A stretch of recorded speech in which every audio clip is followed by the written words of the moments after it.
muri ubu buzima turimo hari abantu baba bateye umujinya pe, cyane cyane nk'uyu mugore ngiye kukubwira utuye muri Alabama witwa Jenny ufite imyaka 34.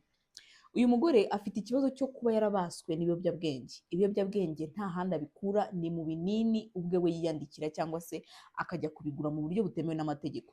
Ibi binini ni ibinini byo mu bwoko bwa painkillers cyangwa se bya bindi umuntu anywa afite ububabare kugira ngo bugabanuke. Ibi binini rero iyo ubinyweye nta kibazo ufite n'ubundi murabyumva ko bituma umuntu aguma yumva ari horo. Uyu mugore rero yabaswe n'ibyo binini ku buryo ku munsi ashobora kunywa ibinini bigera muri 30. Ikibabaje rero ni uko ibinini bihenze cyane, bikaba bigiye gutuma akora ikintu kidasanzwe kugira ngo abone ibyo binini nyine mu buryo bumworoheye.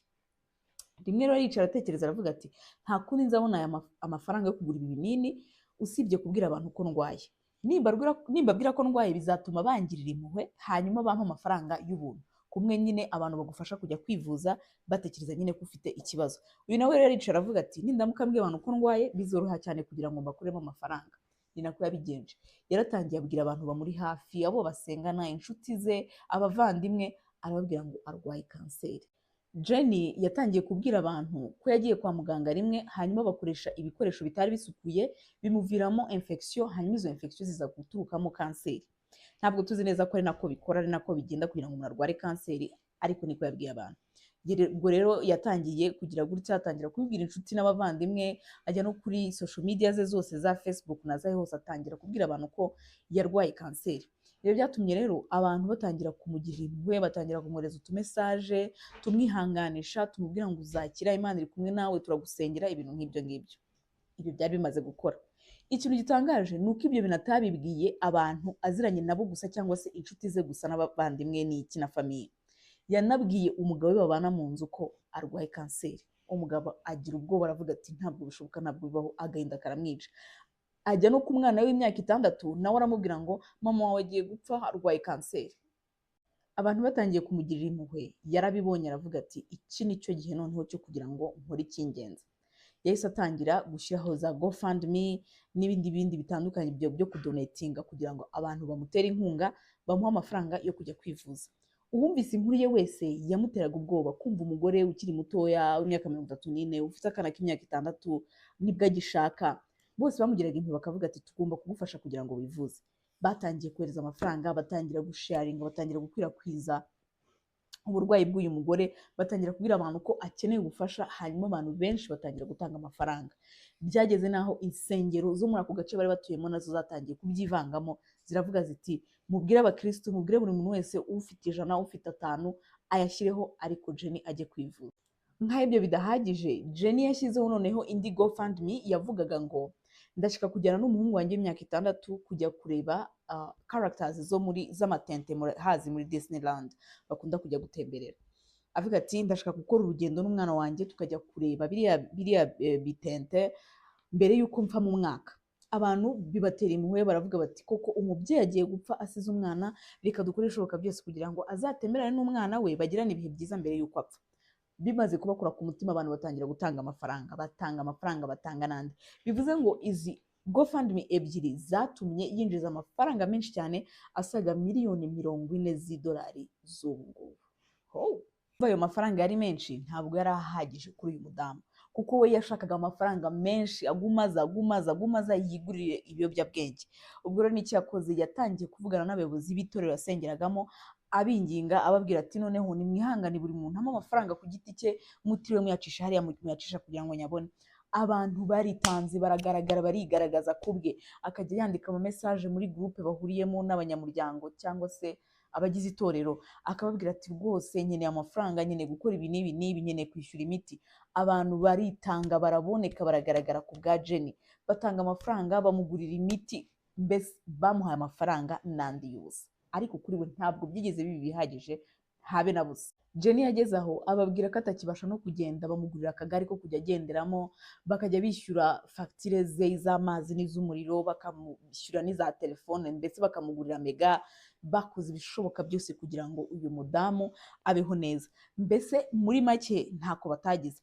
Byaje kurangira rero agize gute, ageze hahandi yagombaga kujya muri rwa rugendo, yagombaga kujyana n'umuryango we bakajya muri Disneyland.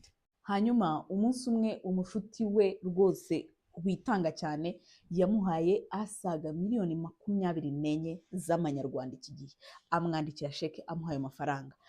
Ubwo rero ayo mafaranga nubwo yabonaga gutyo nta kindi yamazaga, yayaguraga nyine bya binini bye bituma ajya horo, hanyuma akagura n'ibindi bintu biri aho ngaho bisanzwe, akodaringa kuri Amazon ibyo gukoresha mu rugo, rimwe rimwe akayafata ayo mafaranga akayishyuramo fagitire ze zo gukoresha mu rugo, hanyuma we n'umugabo we bakajya kuri dine, bakajya kurya neza, ibintu nk'ibyo ngibyo. Ntabwo yigeze agura ibintu by'amasaha n'amamodoka ahenze oya, ahubwo we yakoraga amafaranga yakoreshaga nyine ibintu bisanzwe byo gukoresha mu rugo, nta kintu kidasanzwe yigeze akoresha ayo mafaranga. Jenny yatangiye kumvisha abantu ko ibibyimba byo mu mubiri we byatangiye gukwirakwira ahantu hose, mbese kanseri yatangiye gukwira umubiri wose, kandi ko impyiko zitagikora neza. Murabizi bimwe bajya bakora bya dialysis, umuntu akagenda nyine bakasukura impyiko bakoresheje ibyuma. Ibyo byose byabaga bikeneye amafaranga menshi cyane, abantu bakamuha amafaranga kugira ngo ajye gukora izo treatment cyangwa se ubwo buvuzi yabaga akeneye bw'ibanze. Ibyo byose bakabitangira amafaranga, hanyuma akayakubita umufuka. Nk'ibyo bidahagije nanone yanashyize iyi mitwe yatekeraga abantu yanayinjijemo mama we, hanyuma akabwira mama we ngo ngwino njyane njye kwa muganga. Mama we akamushyira mu modoka akamutwara, ariko birumvikana mama we ntabwo yigeze yinjira kwa muganga ngo ajye kureba uko umukobwa we yivuza. We yasigaraga hanze amutegereje, umukobwa akinjira mu nzu kwa muganga akajya kwivuza. Iyo yageraga mu bitaro mo imbere nk'umuntu wagiye kwivuza, icyo yakoraga muri uwo mwanya yakabaye arimo kwivuza ntabwo tukizi, ariko nyine ubwo nyine ntawamenya. Ubwo rero nyuma yaho noneho yaje kubifata abishyira ku rundi rwego, atangira kubeshya ko umwana we afite ikibazo cy'ubuzima, nawe arwaye ikirwara gikomeye sinzi uko bakita mu Rwanda, nabonye wagira ngo ni nkaho ari nk'imidido cyangwa se kumwe umuntu abyimba. Hanyuma atangira kubwira abantu ko umwana we akeneye umusokoro, bone marrow. Nibaza ko bone marrow ari umusokoro mu Kinyarwanda. Mujye mumbabarira, rimwe na rimwe hari igihe ntabasha kumenya amagambo ya nyayo. Ubwo rero atangiye kubwira abantu ko umwana we akeneye ubuvuzi bw'ibanze kandi byihuse cyane, kuko yabwiraga abantu ko umwana we nibyanga cyangwa se nibitinda azahita apfa. Atega ikiganza abantu batangira kumuha amafaranga. Nubwo yabonaga amafaranga menshi, ntabwo yigeze yumva amuhagije habe n'umunsi wa rimwe, ahubwo kuko umugabo we yageze aho ngaho akava no ku kazi akagirirwa mu rugo nta kazi afite, byatumye noneho ashaka amafaranga menshi arenzeho, kwishyura ibikoresho mu rugo, kwishyura amazi, umuriro, ibintu nk'ibyo ngibyo. Ibyo rero byatumye atangira guhamagara ababyeyi be bari bageze mu zabukuru batakibasha no gukora, akababwira ati ndashaka imiti, ndashaka gukora ibi n'ibi n'ibi. Ababyeyi batangira gukora ku mufuka bamuha amafaranga. Yarababwiye ati noneho ndashaka kujya muri Australia, hari ahantu barimo gukora ubushakashatsi bijyanye na kanseri cyangwa se indwara ndwaye, kugira ngo bazankorereho ubwo bushakashatsi ndebe ko nshobora kuba nakira. Bakoze kuri konti yabo bamuha asaga miliyoni 14 z'amanyarwanda kugira ngo atege indege n'umugabo n'umwana we bagende bajye kumuvuza. Ariko ibyo ngibyo n'ubundi bisa naho byabaye vakanse cyangwa se akaruhuko bari bamwihereye ku buntu ko kujya hanze akajya mu kindi gihugu, kuko ntabwo mu by'ukuri yari arwaye, nta kintu yari agiye kwivuza. Uyu mugore ntasanzwe. Noneho inkuru igiye gufata indi ntambwe.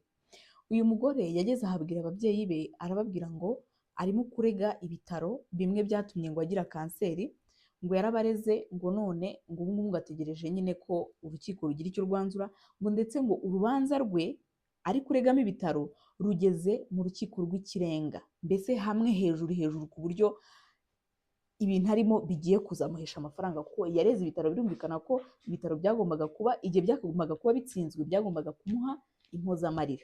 Ubwo rero atangiye kubwira ababyeyi be ko yareze ibitaro ndetse ko urubanza rwe rugerereje, ari hafi kubona amafaranga. Yarababwiye ngo mu rukiko rw'ikirenga bemeje yuko ibitaro bigomba kumwishyura miliyoni 17 z'idolari, ariko ariyo mpamvu muri iyo minsi nta mafaranga afite.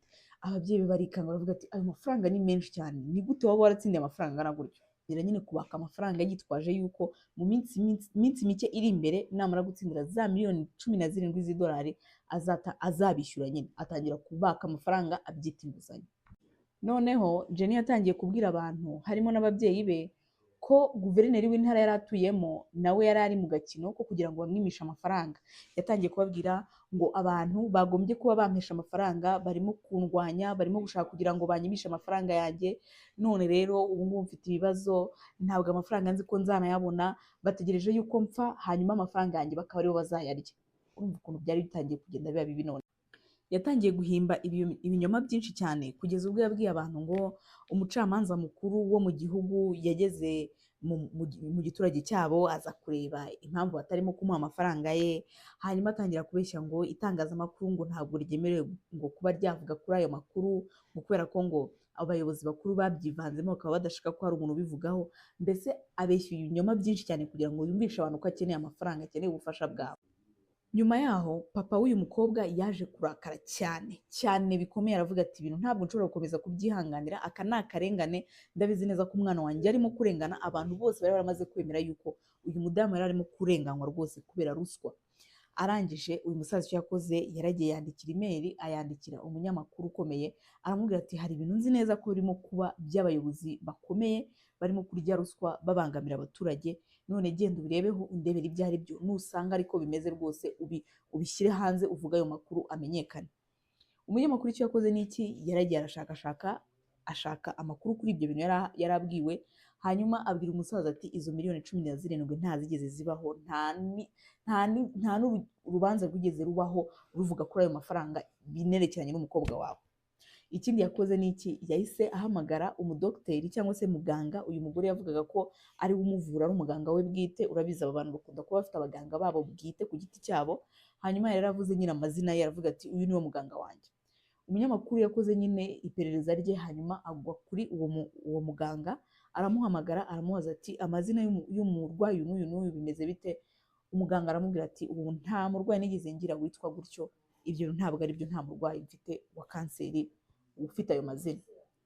Hanyuma umunyamakuru icyo yakoze ni iki? Yahise akusanya ibyo bimenyetso byose yari amaze kubona, ahita agenda abijyana kuri polisi, uyu mugore baramufunga. Bamaze kumufunga rero yagiye kuburana, atiriwe agorana rwose, yemera ko bimeze, hanyuma bamukatira amezi 25 angana n'imyaka 2 n'ukwezi kumwe muri gereza.